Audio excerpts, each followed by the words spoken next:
Hi, I'm John Paul Martin, the Warning Coordination Meteorologist with NOAA's National Weather Service in Bismarck, encouraging you to attend skywarn spotting in your community when the National Weather Service comes out for that, or viewing severe weather safety online at National Weather Service website, or through videos like this. National Weather Service website, www.weather.gov. But we're going to go ahead with it on our part of the state. It's to test communication systems, because every TV station, every radio station, every weather radio should alarm with this. And if it doesn't, that means you have a problem. It's either our problem or your problem, and it'll give a chance for a TV station or radio station to fix the problem. There is one that they're not receiving our warnings. Now, the warning tomorrow will have test written all over it. It is not a real warning. It's a test. Okay, but we have to issue an actual product in order to test the system. So that's a weather radar. One other thing I want to do here before we end, we're getting close to the end here, but one thing I want to talk about is when you watch the weather radar on TV especially, and everybody says this, they say, as the thunderstorms move into Bismarck, they weaken, and then when they come out the other side, they get strong again. Why is that? That darn Missouri River, right? The Missouri River has absolutely nothing to do with the strength of a thunderstorm. Now, if you're talking about Lake Sakakawea or Devil's Lake, oh yes, okay, as we can show you on radar how it has an effect. But the little width of the Missouri River through Bismarck, Mandan, has no effect on a thunderstorm. Here's the thing. The radar goes around in a circle one time at an elevation, right? Goes around, sends energy and listens, then it stops, shifts up a little bit, goes around again, stops, shifts up a little bit. So we take these slices of the atmosphere, okay? The radar goes from the lowest slice, which is a half a degree, 360 degrees in a circle, right? From a half a degree off the ground up to 19.5 degrees off the ground. So if you're a thunderstorm out at Dickinson, I'm sampling the whole thunderstorm when it's out in Dickinson and Glen Olin and New Salem. But when it comes over Mandan, Bismarck, the radar can only point up this high. See what I mean? So there's a cone of silence right over the radar. So when the thunderstorm is far away, I can see the whole thing. I'm sampling the whole thing. When it's right over Bismarck, I'm not sampling the whole thunderstorm. When it comes out the other side, I'm sampling the whole thunderstorm. So you're looking at the radar and you say, it's strong, oh, it's weakening, oh, it's strengthening as it comes out the other side. In reality, that's not happening. It looks like it is, but it's not really happening that way. So ideally, the city you want to protect, you do not want to put the radar there. You do not want to put the radar in the city you want to protect. You want to put it out of town, 30 or 40 miles. The problem if you put the radar 30 or 40 miles out of town is when it breaks down, I now got to get, not me, but the electronic technician gets in the vehicle, runs out to New Salem, says, oh yeah, I have a problem with the radar, let me go back to the office, I got the part, comes back to the office, gets the part, drives back to New Salem. Times are wasted, see what I mean? You want the radar here in Bismarck because that's where we are, and we can fix it quicker when it breaks down, if it breaks down. So it's you know what I mean? It's one of these half a dozen of one and a sixth of another, however that goes, right? So you want the radar where you are because you want to be able to fix it quick, but you don't want the radar where you are because now I'm not sampling right above there. So thunderstorms coming through Bismarck, we're looking at the Bismarck radar, but we're really looking at Minot for the best picture of what's going on over Bismarck. So that's why if you watch TV and you see, hey, storms are weakening, now they're growing, they might be, oh sure, that can happen, but it's not every time like it looks like. Safety for tornadoes, get inside a sturdy building if possible. If you're caught outside, get into a ditch or a low spot. Protect your head, your neck, and your spine. Underpass, overpass, no good for a tornado. Tornado comes through, it'll suck you right out from under there.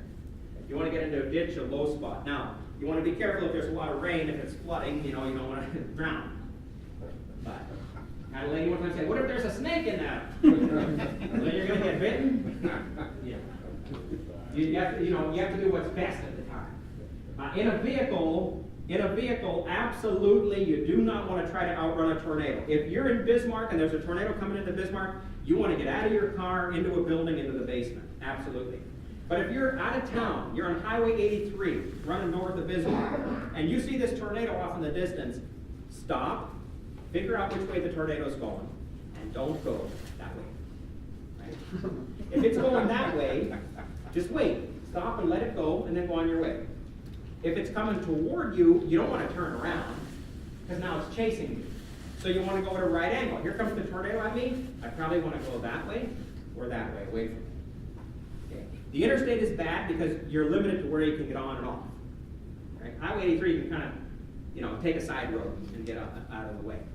You don't want to outrun a tornado at 100 miles an hour, because now you're going to flip the car over and you're going to get killed that way. So what's the difference, right? So you don't want to do that, right? You want to remain calm and slowly drive away if you can from the tornado. Again, not in town, not in heavy traffic, because you're not going to get anywhere.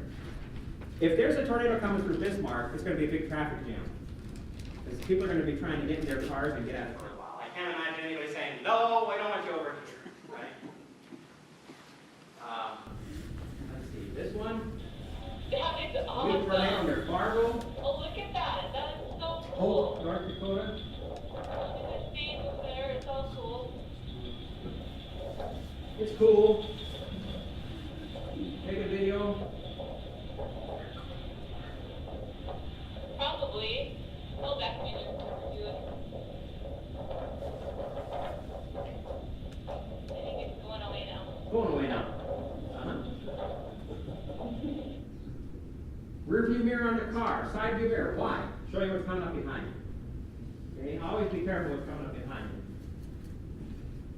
Climatology for tornadoes, the peak in North Dakota is June and July, the most likely times to get tornadoes. But we've had tornadoes in North Dakota in March, April, May, June, July, August, September, October, and November. So you need to be ready anytime now. Peak time of day, very late afternoon, early evening.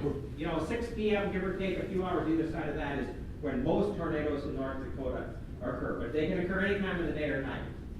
Hail wind, there's some damage from hail wind. This is kind of a neat video. Stay away from windows.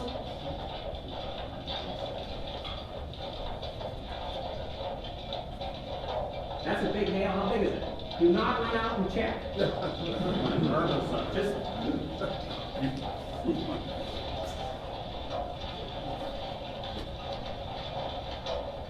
What's that? What's that? Glass. Right.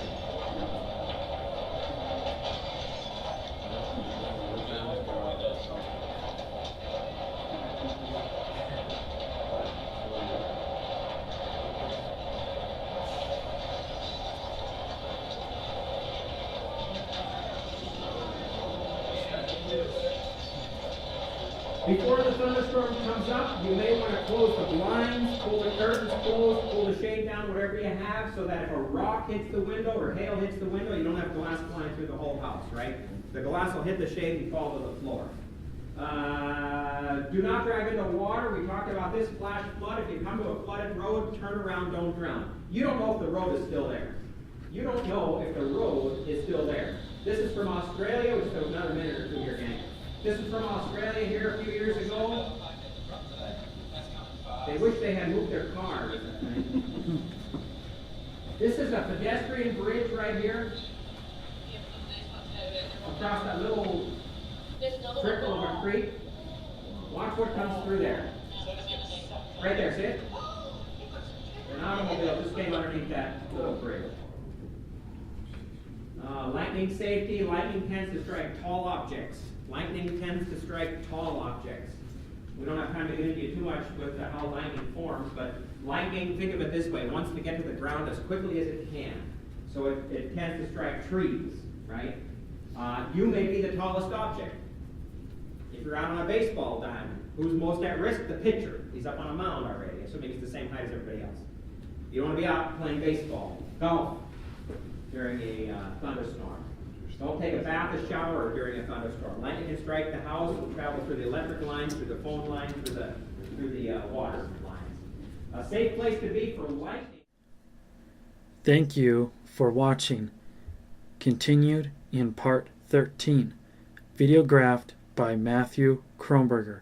If you enjoyed the presentation, comment and subscribe to my YouTube channel at Matthew Kronberger, Bismarck, North Dakota.